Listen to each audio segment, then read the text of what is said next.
getting married in our early 40s. We knew we really wanted a family and kids, and I had been a CASA before, and I knew there were a lot of kids that were in foster care that needed good homes. We went through the process with the state and waited a couple years through that and finally got to meet our kids. I'm Joey. I'm Alana. Right now I'm just working and I'm waiting to go to school. I like welding and fishing and hunting. I enjoy wrestling, cross-country, track, and I'm also a big reader. Tami was our CASA worker for our kids. She knew a lot about the kids and what they needed. And I think she knew really early on that we were going to be the best fit for the kids.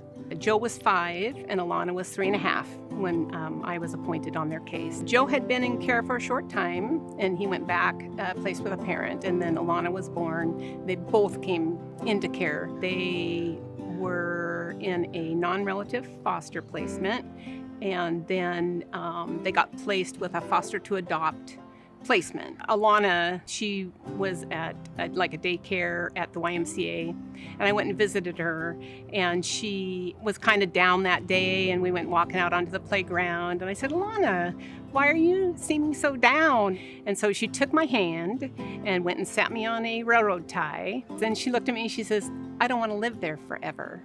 I already had a feeling that this placement wasn't right for these children, and having her confide in me, I was able to go and advocate for them. It wasn't long after that they were removed and put back to where they had been placed to begin with. They had put them out for the adoption, and it was down to 2 families. Originally, we weren't selected, and we were just heartbroken. When they gave the kids to the other family, it was just kind of, to me, it was like, wait a minute. This was like it felt like a perfect match. I know Tami was advocating for us the whole time. The family that they're placed with now was not the chosen family. Unfortunately, a lot of people make decisions that have never met the children, and that one failed. And so they were back in care. And it was about a month after that our caseworker called us back and just said, I just need to let you know Joey and Alana are still available, and they really want to be with your family. And we were just elated. I think Tami was the first responsible, nice person in our life who was an adult and we could lean on. And so in that sense, I kind of saw her as like a first mom almost. For me, it kind of meant that I'd always have someone, no matter what would happen. And Tami was always kind of that person, no matter where we went or who we were with, we'd always have her. Tami's the one who's looking and listening and then advocating for what is going to be the best option. I'm so glad that CASAs get a vote in where the kids go. I am too. I really think it's important because they really have an insight that not everyone can see. Tami knew where the kids needed to be. She voiced her opinion and they listened.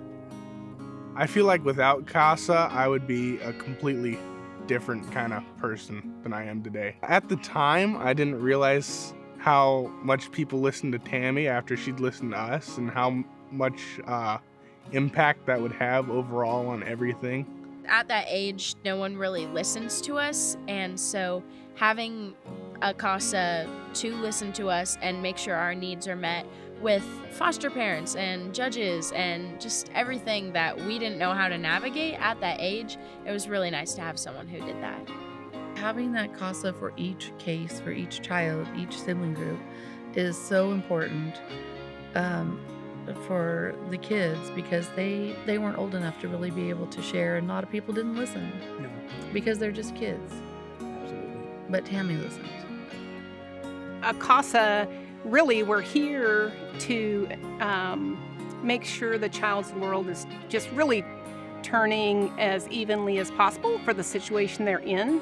It takes 10 to 15 hours a month total, and you made that big of a difference. Just having that added adult voice to go to court for them to speak, it makes a huge difference. Kids really, really need someone at that time who, like they said, their whole world is changing and they don't know why, they don't know what's going on, and just having a person who will listen to them and will play with them and will make sure their needs are met. It's amazing to have someone like that. And I really believe that we need people to be like that for these kids. These kids really need these people. Without CASA, there's going to be a lot more kids that are not going to have that someone to come help them when they can't help themselves and they don't know what's happening is not supposed to happen, that they should be important and special and listened to. And without CASA, I feel like I never would have had that chance.